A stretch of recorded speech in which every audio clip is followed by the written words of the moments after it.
You are now listening to the smooth, mellifluous sounds of Red's Room Podcast. Enjoy.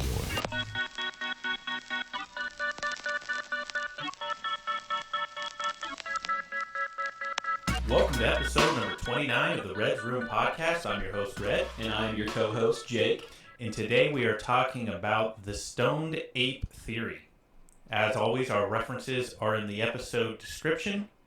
And for this episode, mostly what we're using is this book, Food of the Gods, written by Terence McKenna. Yeah. So, very good insights in that book. Awesome book. Mm-hmm. Going to read a paragraph here to give you a little backstory on what we're talking about. The Stoned Ape Theory is a controversial theory first proposed by American ethnobotanist and mystic Terence McKenna in his 1992 book, Food of the Gods. The theory claims that the transition from Homo erectus to Homo sapiens and the cognitive revolution was caused by the addition of psilocybin mushrooms, specifically the mushroom Psilocybe cubensis, into the human diet around 100,000 years ago. Using evidence largely based on studies from Roland L. Fisher from the 1960s and 1970s, he attributed much of the mental strides made by humans during the cognitive revolution to the effects of psilocybin intake found by Fisher. Yeah, one thing I wanted to throw in on that, because I personally didn't know what the Homo erectus was. Mm-hmm. And on the, I looked up, found a National History Museum article, and they said is an extinct, ancient, humanoid-like kind of figure, and it is a species of firsts. It was the first of our relatives to have human-like body proportions with shorter arms and longer legs relative to its torso. And one cool thing I saw about it is they are possibly like one of the first species to cook their food. Oh, nice. So, just a little insight on that. Thanks for that. I like to cook food. Yeah, they weren't eating everything fucking raw. Right. Pretty cool. I'm going to read a little about the theory now. Fuck yeah. Give you guys some more deets. Sweet deets. Yeah, the good deets. In his book, McKenna argued that due to desertification in Africa, humans retreated to the shrinking tropical forest, following cattle herds that our ancestors would have relied on for food and clothing, and whose dung attracted the insects that he states were certainly a part of the human diet at that time. According to his hypothesis, humans would have detected Psilocybe cubensis from this due to it often growing in the cow dung. According to McKenna, access to and ingestion of mushrooms was an evolutionary advantage to humans, omnivorous hunter-gatherer ancestors, also providing humanity's first religious impulse. He believed that psilocybin mushrooms were the evolutionary catalyst from which language, projective imagination, the arts, religion, philosophy, science, and all of human culture sprang. According to the author's younger brother, Dennis McKenna, the idea emerged out of conversations between the two. Dennis is himself an ethnopharmacologist and researched pharmacognosis, big words, as well as founder of the McKenna Academy of Natural Philosophy. Quote here, quote, "We know the brain tripled in size about 2 million years ago, and probably the ecosystems which put hominids, cattle, and mushrooms together were around that old," Dennis says, referring to the dung from which psilocybin mushrooms emerge. In Food of the Gods, Terence McKenna made his argument based on noted qualities of the psychedelic experience, such as augmented empathy and sensory perception, shamanistic traditions in ancient cultures, and the known and hypothetical range of psychedelic plants and fungi in ancient times. Terence also argued that psilocybin would have increased visual acuity at low doses, increased sex drive, and enhanced cooperation. All factors that could have proven adaptive to our ancestors. Stamets, a vocal supporter of the theory, has also pointed out the leadership qualities that would have resulted from the mix of bravery and empathy brought on by these substances. Written during what is sometimes described as the dark age of psychedelic research, Food of the Gods argued that the criminalization of psychedelic substances and lack of research into their powers paradoxically cut human beings off from an important aspect of their ascendancy. Yeah, you were talking about his brother Dennis. I remember yesterday we were kind of talking about it. Dennis kind of helped out Terence a lot. Definitely. With this theory and his research and just gathering things together. And you did bring up that Stamets guy. Yes. I had a little bit of info on him. So his full name, Paul Stamets. This is coming from a Big Think article that will be linked below. And he's not necessarily a full-on supporter, but kind of can see where Terence is coming from here. And so I'll read a little bit here. Regarding this theory, obviously the Stoned Ape Theory, Stamets presented at a Psychedelic Science 2017 convention kind of get-together. In his talk, he sought to rehabilitate McKenna's hypothesis as totally plausible answer to a long-standing evolutionary riddle. Okay. Quote here. What is really important for you to understand, he said, is that there is suddenly doubling of the brain size many, many years ago. From an evolutionary point of view, that is an extraordinary expansion, and there is no explanation for this sudden increase to the human brain. And he kind of says, why not mushrooms? So I don't think he's a full-on supporter, but he can, kind of see where Terence is coming from here. Yeah, he follows a line of reasoning. Yeah. It's as plausible as anything else. From what I looked up, nobody has any explanation for Definitely. It's a big gray area. Yeah, unless you watch Ancient Aliens and Alien. Yeah. Fuck yeah. Just the History Channel. Maybe they got a guy that worked at Home Depot or something that knows, but... I worked at Home. Oh, why? Yeah. So, to me, yeah, it's better than, it just happened. Yeah. And you know what? It's weird. I've heard that the brain size doubled, and I've heard tripled. Yeah, because I'm not sure which one. Yeah, I'm not sure which one. It's hard to know. Maybe it's like a 2.5. I don't know, but it's definitely a fat increase in brain size and just, I don't know, just us being smarter in general. Yeah, and just the, like he says, the acuity, have visual acuity at low doses and increased sex drive and enhanced cooperation. Yes. I read that some scientists that sort of discredit it say that there's no proof of that, but obviously they've never done mushrooms if they don't think those things are true. Oh, definitely. Yeah, if you microdose mushrooms, you definitely have enhanced visual acuity, increased sex drive, and enhanced cooperation is by far the biggest thing mushrooms do. Yeah, and I think too is just lowering people's ego as well too, making us want to work together more. Absolutely. Mm-hmm. Yeah. You never feel more in tune with other humans than when you do mushrooms. Definitely. For anyone who's ever done them, they know that. But if you haven't, it definitely makes you more unified and cooperative. So yeah, that brings me to this next section I have here. Okay. A case for it, because if I didn't mention it, since he wrote this book and brought this out, there has been nothing but tons of naysayers in the scientific community. Definitely. But now we got a case for it. Let me read this. So, as you can imagine, the Stoned Ape Theory has received much criticism over the years. Despite the lack of concrete evidence for this highly speculative concept relating to mushroom links, a recent study in the journal Frontiers in Psychology makes a case for it. All right. This might be some dense reading, but okay. This is This is according to the paper. Evidence indicate mushrooms, including bioactive species, have been a relevant resource since the Pliocene era, when hominins intensified exploration of forest floor foods.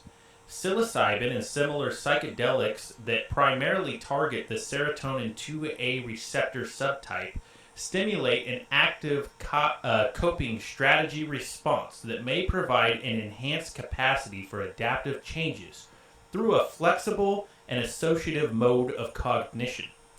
Such psychedelics also alter emotional processing, self-regulation, and social behavior, often having enduring effects on individual and group well-being and sociality.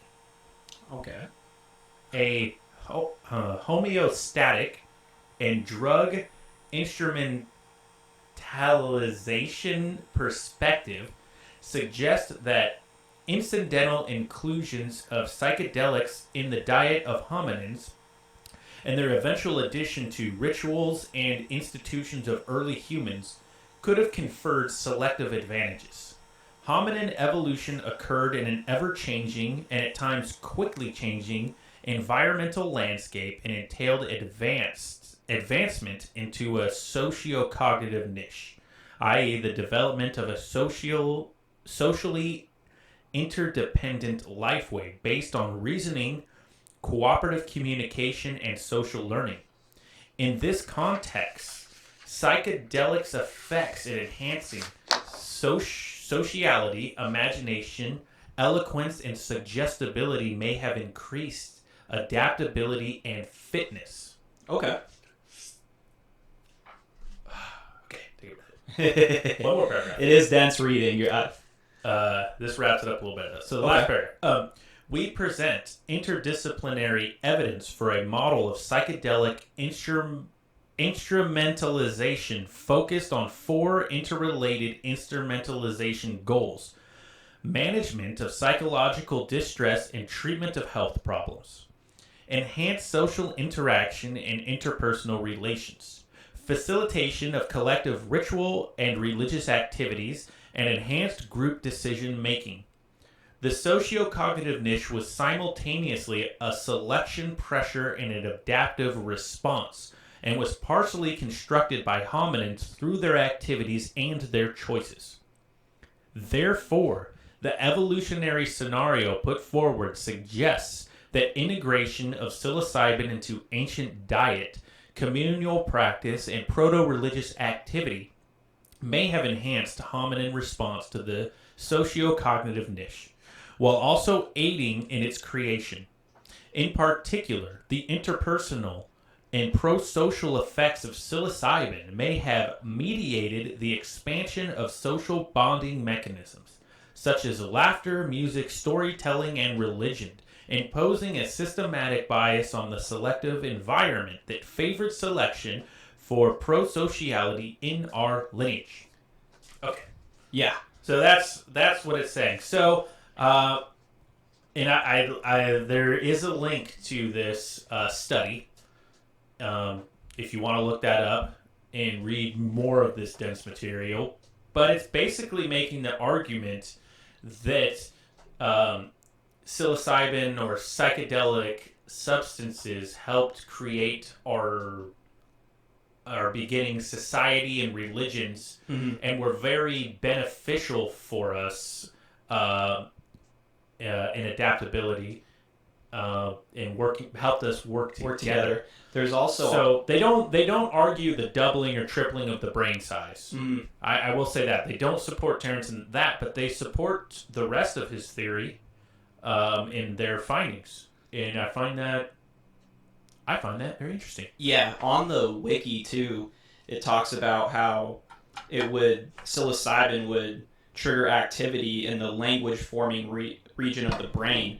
So that really helped us develop things like music, Yes. The development of language, just communicating with each other, and like you've touched on multiple times during this, working together and just probably just helping out build out society, just in general. Yeah, I think the development of language is quite a big mystery, and That does give a good reasoning for how helping it come about. Mm-hmm. Yeah, definitely. And maybe just straight up kickstarted just becoming more religious and kickstarting society for sure.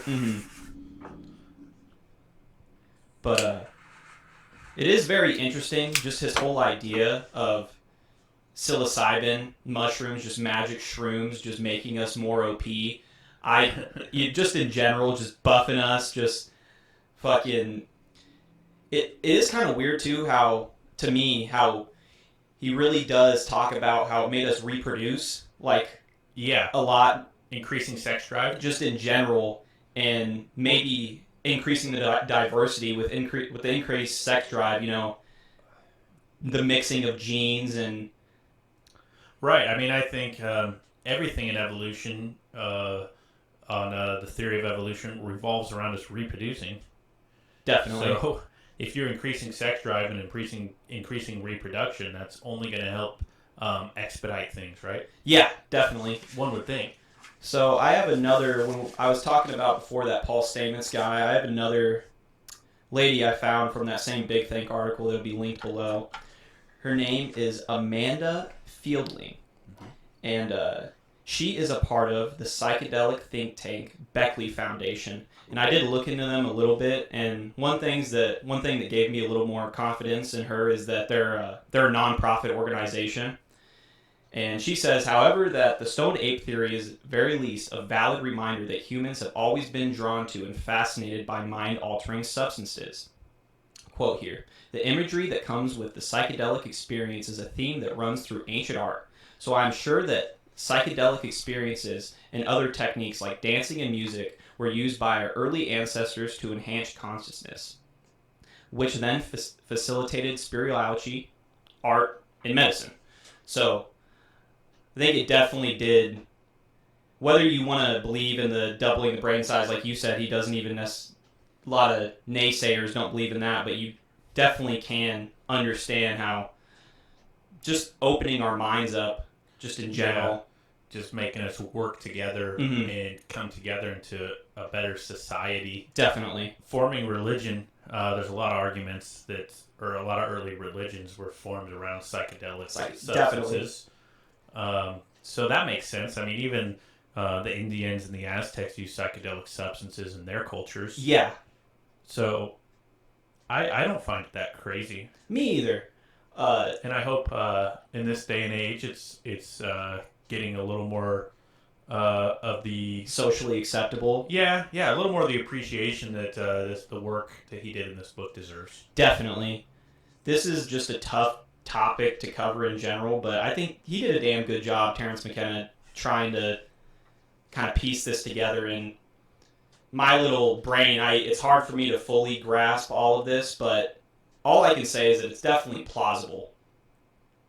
Yeah, and to me, it's the best argument for... You would say so? For, I mean, not only the us forming society and forming religion, it's an amazing case for how that came to be, but I haven't seen a better reason for how our brain size grew. Mm-hmm.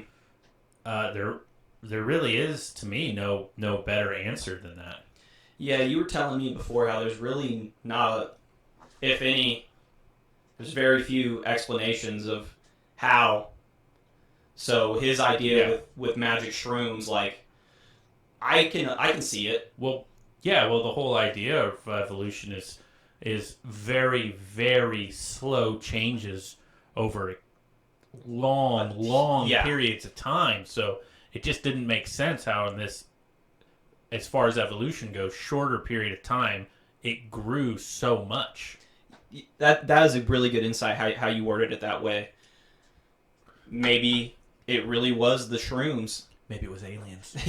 Yeah, or the aliens touched down, gave us a little something. Anunnaki. Yeah, definitely.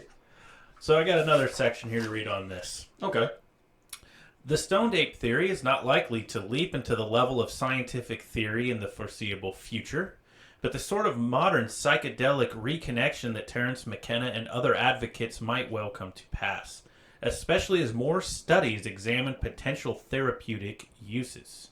Here's another quote from his brother, Dennis. Alrighty. If psychedelics live up to their promise and are integrated into medicine and healthcare, it will revolutionize paradigms of healing. And I am fond of saying that psychedelics are medicines for the soul. They can heal not only individuals, but society on a global scale. If we can integrate and take to heart the lessons that they can teach us, and maybe, just maybe, if mushrooms were present and played a role that catapulted our species into history, maybe now, as history is ending and we transition to some kind of post-historical existence, they are there to guide us in that process. We still have much to learn from these humble fungi, as science is confirming. And that is happening. Psychedelics are gaining a lot of traction in the medical field. Yeah, and there's a few states in the U.S. that have big hit there. There's like a few states that have started decriminalizing psychedelics, and I don't know who said it. I think it was maybe Rogan or something. But like, we need to get the Senate and we need to get the House of Reps, and they all just need to dose shrooms. You know, like. Fucking, Yeah. I feel like our More country shamanistic. our country might be a better place if some people just open their mind up a little bit. But Definitely. I myself, I've done ketamine therapy, and it was very, very helpful in my depression. As a lot of people are finding. Excuse me. yeah, Mess myself up. But yeah, and it's gained a lot of traction. yes, in helping soldiers with PTSD. Oh They're yeah, finding, you know, yeah. a lot of this research was banned in the 60s because of the war on drugs, which we covered, because they were finding that out then, that it was very useful. What's crazy about psychedelics in general too is they are pretty much straight up non-addictive as well. Right, Like, right. you don't do shrooms or LSD or whatever it is, and you're like, fuck, I need to do that again right now. I bet there's a few people out there that are like that, but they Yeah, people who are addicted yeah. to personality in general. they attach to different receptors on your brain that it's not like just a straight dopamine. Like you said, I think you said it's Right. more serotonin based. Right. And so it's not like you're getting an insane amount of dope and, oh, I love this. It's such a great, it's definitely more mind altering and just more purposeful, I would say. Yeah, and for anyone who has been through or is familiar with Alcoholics Anonymous, the founder there, Bill W., he was a huge advocate for psychedelics, Yeah. which is kind of not really, they don't like to talk about it too much, but we're finding out with a lot of research nowadays that actually psychedelics can help people with addictions like alcohol addiction. It can help you reprogram Exactly. your brain and help you learn new coping mechanisms, which is amazing. There's like a few stories. I wish I would have wrote one down now that I'm remembering, but there is Yeah. a few stories of just crippling alcoholics that they have like a crazy ketamine treatment or a crazy mushroom experience, and they're not an alcoholic anymore. It just, like you said, totally just changes the way your brain thinks. And Yeah. back onto the war on drugs shit, it's almost criminal that these things have been banned. Like, Right. fucking, you walk up on a big thing of cow shit and there's a couple shrooms underneath. Illegal. Like, these Right. are naturally occurring substances and you're just not allowed to do them. Get the fuck out of here, man. Right, which I don't know if there's any downsides of them. Maybe if you're a person who's already borderline schizophrenic, you should stay away from them. Yes. But for the average person, I don't know that there's any downsides to them.